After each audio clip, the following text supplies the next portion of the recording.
Okay sir, మరో caller ఉన్నారు, మాట్లాడదాం. మౌనిక చౌడుపల్లి నుంచి. మౌనిక గారు చెప్పండి మేడం. మాట్లాడండి. డేట్ ఆఫ్ బర్త్ చెప్పమ్మా మౌనిక. 17వ తారీఖు ఏప్రిల్ 95. 17వ తారీఖు ఏప్రిల్ 1995. ఏం చేస్తుంటమ్మా?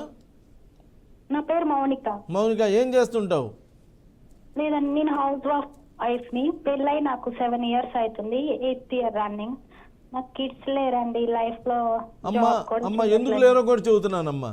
నువ్వు 17వ తారీఖు పుట్టావు. 1 + 7 8, 4వ నెల 8, 4, 12, 1995. మొత్తం కలిపితే 36వ నంబర్ వచ్చింది. 36వ నంబర్ ఎవరికి వచ్చినా 3, 6, 3 పువ్వులు 6 కాయలు, 6 పువ్వులు 3 కాయలు, రివర్స్ నంబర్. ఎవరి పేరులో కానీ, ఎవరి డేట్ ఆఫ్ బర్త్లో కానీ, ఎవరి డెస్టినీలో కానీ 12, 13, 16, 18, 28, 29, 30, 31, 36 వస్తే డిస్టర్బెన్సెసే. ఈ 7 నంబర్లు ఎవరికి వచ్చినా డిస్టర్బెన్సెసే. ఇక్కడ నీ డెస్టినీ 36 వాళ్ళకి ఆల్మోస్ట్ ఫ్యామిలీ లైఫ్లే బాగలేవు. ఇంకా నీకు కిడ్సే లేరు, ఇంకా మిగిలిన వాళ్ళు అయితే కలిసే లేరు. చాలామంది కలిసే లేరమ్మా. నీకు ఇంకా భగవంతుడు నీకు ఇంకా మేలు చేశాడమ్మా. అయినా కానీ నీకు తప్పనిసరిగా మంచి పిల్లలు పుడతారు. నీ పెళ్లి డేట్ 5, 8? నాది 2017 నవంబర్ 24. నీకు మౌనిక అని పిలుస్తారు. మౌనికలో 26వ నంబర్ ఉందమ్మా. ఈ 26వ నంబరు ఎర్లీ పీరియడ్లో మంచి అవకాశాలు మిస్ అవుతారు. అంటే వయసులో ఉన్నప్పుడు పిల్లలు లేట్ అవటం, ఇలాంటివన్నీ జరుగుతున్నాయమ్మా. ఇది అంత బాగలేదు. ఒక్కసారి నాకు ఆ 4000 నంబర్కి మీ డేట్ ఆఫ్ బర్త్, మీ హస్బెండ్ డేట్ ఆఫ్ బర్త్, మీ మ్యారేజ్ డేటు, ఆడవాళ్ళైతే ఎడమ చేయి ఫోటో, మగవాళ్ళైతే కుడి చేయి ఫోటో, సెల్ఫీ అన్నీ కూడా వాట్సాప్ చేయండి అమ్మా. మొత్తం అన్నీ చూసి చక్కగా మీకు ఒకసారి అన్నీ చేసి మాట్లాడతాను. తప్పనిసరిగా పిల్లలు పుడతారు. ఇక్కడ ఇంకో చిన్న ఎగ్జాంపుల్ చెబుతున్నా. విజయవాడలో ఒక సంతాన సౌఫల్య కేంద్రం ఉంది. దానిలో డాక్టర్ గారు ఆమె దగ్గరికి వెళ్తే పిల్లలు పుడతారు, ఆమె దగ్గరికి వెళ్తేనే పిల్లలు పుడతారని ఒక మంచి ఇది ఉన్నది. ఆమెకే పిల్లలు లేరు. వాళ్ళ నాన్నగారు నాకు మంచి ఫ్యాన్. అయితే అమ్మ రహమాన్ గారి దగ్గరికి వెళ్దారా అంటే, ఊరుకో నాన్న, మనమే అందరికి పిల్లల్ని ఇచ్చేది, మనం వెళ్ళటం ఏంది అని చెప్పి రాలా. అయినా వాళ్ళ నాన్నగారు ఒకసారి ఎట్లా కూడా బలవంతం చేసి తీసుకొస్తే చక్కగా పేరు అది కరెక్ట్ చేసి ఇచ్చాను, అమ్మాయి పుట్టింది. ఇలా ఎంతమంది డాక్టర్లకు పిల్లలు పుట్టారు. ఎంతోమంది డాక్టర్లకి, గైనకాలజిస్టులకు కూడా మన దగ్గరికి వచ్చిన పిల్లలు పుట్టారు. ఇక్కడ వైద్య శాస్త్రంలో ఈ మందులు వాడితే సంతానం కలగొచ్చు అని చెబుతారు. ఈ వాడమ్మ మంచిగా పిల్లలు కలగడానికి అవకాశం ఉంది అని చెప్తారు. కానీ మా న్యూమరాలజీ అలా చెప్పడంలా.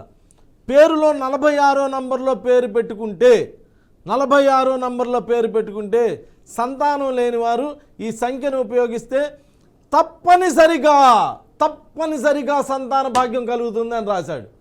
అలా నా దగ్గరికి వచ్చిన వాళ్ళందరికీ సంతానం కలిగింది. ఒక ఎక్సలెంట్ సబ్జెక్ట్ న్యూమరాలజీ. మన పేరు బలం అమ్మ. పేరు మంచి పేరుతో పిలుస్తుంటే లైఫ్ కూడా బాగుంటుంది, ఆ ఎనర్జీ కూడా బాగుంటుంది. సో 46వ నంబర్లో ఎవరైనా సంతానం లేకుండా ఇబ్బంది పడుతుంటే ఎవరు ఇబ్బంది పడాల్సిన పని లేదు. ఒక్కసారి ఎంతోమందిని కలిసి ఉంటారు కదా, ఒక్క ఛాన్స్ తీసుకోండి, నన్ను కలవండి. 46వ నంబర్లో పేరు పెడతాను, తప్పనిసరిగా మంచి పిల్లలు పుడతారు, ఎక్సలెంట్ లైఫ్ని అనుభవిస్తారు. Thank you. Okay sir, next caller ఉన్నారు, మాట్లాడదాం. వేణుమాధవ్ గారు ఖమ్మం నుంచి. వేణుమాధవ్ గారు నమస్తే అండి. డేట్ ఆఫ్ బర్త్ చెప్పండి సార్. 16వ తారీఖు 7వ నెల 16వ తారీఖు 7వ నెల 1975 గురువు గారు. మీరేనా? నాదే గురువు గారు. మీకే వచ్చు కదా అంతా, ఆస్ట్రాలజీ న్యూమరాలజీ అన్నీ మీకే తెలుసుగా. 16వ తారీఖు పుట్టారు, మీరు దైవానికి సంబంధించిన వాళ్ళు, మీకే జరగబోయే విషయాలన్నీ తెలిసిపోతుంటాయి. వీళ్ళకి 6th సెన్స్ పనిచేస్తూ ఉంటుంది. నేను అప్పుడు అలా అనుకున్నాను కదా, అలానే జరిగింది అనుకుంటూ ఉంటారు. మీ పేరేంటి సార్? హలో. అవునండి మీరు చెప్పేది కరెక్ట్ సార్. 16వ తారీఖు కరెక్ట్ కాదు, ఇది సైన్స్, ఇది కంప్లీట్గా సైన్స్. 16వ తారీఖు యేసు ప్రభు ఎప్పుడు పుట్టారు? 25వ తారీఖు పుట్టారు. 2, 5, 7. వీరు ఎప్పుడు పుట్టారు? 16 పుట్టారు. 1 + 6 7. 7వ తారీఖు పుట్టిన వాళ్ళు వీళ్ళు దైవానికి సంబంధించిన వాళ్ళు. వీళ్ళకి దేవుడు అంటే బాగా ఇష్టం ఉంటుంది. ఇలా పూజారులు, ఆస్ట్రాలజీ న్యూమరాలజీ చెప్పేవాళ్ళు, ఇలా మంచి చెప్తుంటారే, ఇలా మంచి విషయాలు చెప్పేవాళ్ళు, వీళ్ళందరూ 7వ తారీఖు కానీ, 16వ తారీఖు కానీ, 25వ తారీఖు కానీ పుడతారు. మీకు బొద్దుగా ఒక్కొక్క అమ్మాయిని చూడంగానే అమ్మ అని పిలవాలనిపించి చూడు, అమ్మవారు లాగా ఉంటారే, వాళ్ళందరూ 16వ తారీఖే పుడతారు. ఈ 16వ తారీఖు పుట్టిన వాళ్ళకి ఫ్యామిలీ లైఫ్ బాగోదు, 25 వాళ్ళకి కూడా ఫ్యామిలీ లైఫ్ బాగోదు. వీళ్ళంతా దైవాన్ని అరే నాయన నువ్వు దైవాన్ని పూజించి ఈ జన్మలో మోక్షం పొందంటే లేదు నేను కుటుంబం నా పిల్లలు అనుకుంటే కుదరదు. వీళ్ళు దైవానికి సంబంధించిన వాళ్ళమ్మ. మీ పేరేంటి సార్? వేణుమాధవ్ గారు. వేణుమాధవ. హలో వేణుమాధవ్ గారు. వేణుమాధవ్ అండి. వేణుమాధవ్ గారు మీరు టీవీ మ్యూట్లో పెట్టండి. వేణుమాధవ్ అనే పిలుస్తారండి మిమ్మల్ని? అవునండి. అంటే వేణు అని తెలిసిన వాళ్ళు వేణు అంటారు, బయట వాళ్ళు వేణుమాధవ్ గారు అంటారండి. ఏం చేస్తుంటారు సార్ మీరు? నేను రియల్ ఎస్టేట్ బిజినెస్ చేస్తా గురువు గారు. మీరు రియల్ ఎస్టేట్ బిజినెస్ చేస్తారు. 7/9 ఉంది కాబట్టి రియల్ ఎస్టేట్ బిజినెస్కి కూడా బాగానే ఉన్నది. కానీ మీకు పేరులో 22వ నెంబరు అలానే 17వ నెంబరు మీ డేట్ ఆఫ్ బర్త్కి తగ్గట్టుగా పేరు లేదండి. అదంతా బాగాలేదు.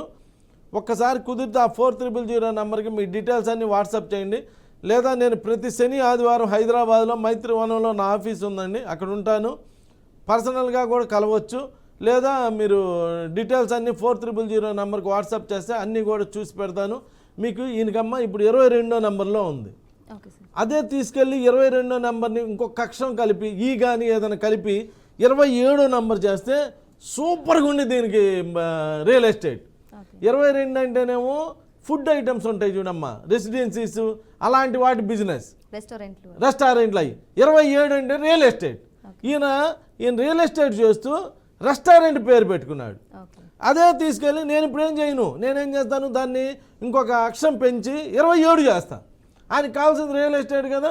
రియల్ ఎస్టేట్లో బాగా ఇప్పుడు దాకా ఈయన ఏమనుకుంటుంటాడంటే సార్ అన్నీ నోటి దాకా కొంచెం మిస్ అవుతున్నాయి సార్, అంతా అయిపోయింది, రిజిస్ట్రేషన్కి వెళ్ళబోతున్నప్పుడు ఏదో ఒకటి మిస్ అయిపోతుందండి అని చెప్పి అనుకుంటుంటాడు. అదే 27వ నెంబర్ పెడితే అందరూ ఈయన్ని కాంటాక్ట్ అయ్యి సార్ కాస్త స్థలం చూసి పెట్టరా, అది చేసి పెట్టరా అని చెప్పి అంటుంటారు.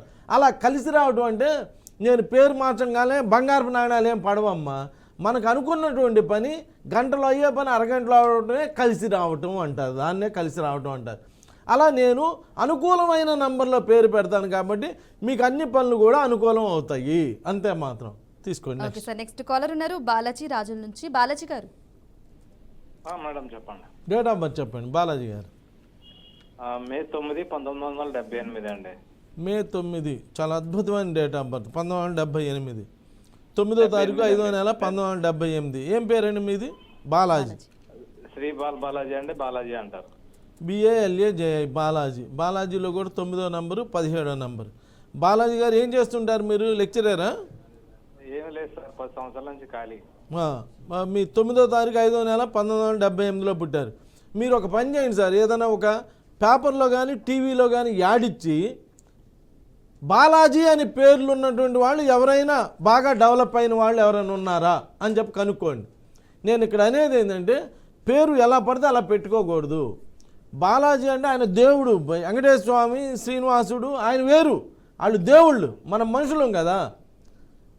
సాయి, శివ, బాలాజీ, దుర్గా, భవానీ ఇలా దేవుడి పేరుల్ని ఏకవచనంతో పిలిచేవాళ్ళు ఎవ్వరూ పైకి వచ్చిన దాఖలాలు నాకు కనిపించలేదు. సాయి అని మీరు ఇంత ఇచ్చేస్తారు కమ్మా. సాయి అని ఎవరైనా ప్రైమ్ మినిస్టర్ కానీ, రాష్ట్రపతి కానీ, ముఖ్యమంత్రి కానీ, లేదా గవర్నర్ కానీ, శివ అని కానీ, భవానీ అని కానీ, దుర్గా అని కానీ, బాలాజీ అని కానీ ఒక్కళ్ళని చూపిస్తారా? దేవుడమ్మ అక్కడ ఉండాలి, మనం ఇక్కడ ఉండి దండం పెట్టుకో. భగవంతుడు అది స్థాయి, మంది ఈ స్థాయి. మనం భగవంతుడి పేరు పెట్టుకొని మీకు కోపం వచ్చినప్పుడల్లా ఇష్టం వచ్చినట్టు అరే ఒరే అని చెప్పి తిట్టకూడదమ్మా. దేవుడిని పట్టుకొని భగవంతుడిలాగా ఉండాలి, మనుషుల్లాగా ఉండాలి. అప్పుడే పైకి వస్తాం. దయచేసి చదువుతున్నా, భగవంతుడిని మనసులో పెట్టుకోండి, భగవంతుడిని ఆ స్థాయిలో పెట్టుకోండి, మామూలు పేర్లు పెట్టుకోండి. ఎందుకంటే అమ్మ ఎప్పుడో ఒకసారి ఏదో ఒక టైంలో కోపం వస్తుంది. వచ్చినప్పుడు సాయి అని పేరు పెట్టావు, రేపు పొద్దున్న నీకు కోపం వచ్చింది, ఏం చేస్తావు? అరే బొరే అంటావు. అంటే దాని యొక్క నెగిటివ్ ఎఫెక్ట్ పడుతుంది. సో దేవుడి పేర్లు ఎక్కువగా పెట్టుకోమాకండి, చక్కటి మామూలు పేర్లు పెట్టుకొని చక్కగా దేవుడిని భగవంతుడిని మనసులో పెట్టుకొని చేసుకోండి. నేను అనేది ఇక్కడ అంతా నేను చెప్పేది ఫైనల్గా మనందరం బాగుండాలి. అందరం బాగుండి అందరం కలిసి బాగా పైకి వస్తే మన దేశం నెంబర్ 1 కంట్రీ అవుతుంది. అలా అవటానికి నా వంతుగా మంచి పేర్లు ఉంటే బాగుంటుంది అని చెప్తున్నాను. అంతేగాని నాకు ఏ పేర్ల మీద కూడా నాకు నెగిటివ్ ఉండదమ్మా. నాకెందుకు నెగిటివ్ ఉంటుంది? ఆలోచించుకోండి. ఇలా ఎవరు పైకి రాని పేర్లు మనం పెట్టుకోవద్దు.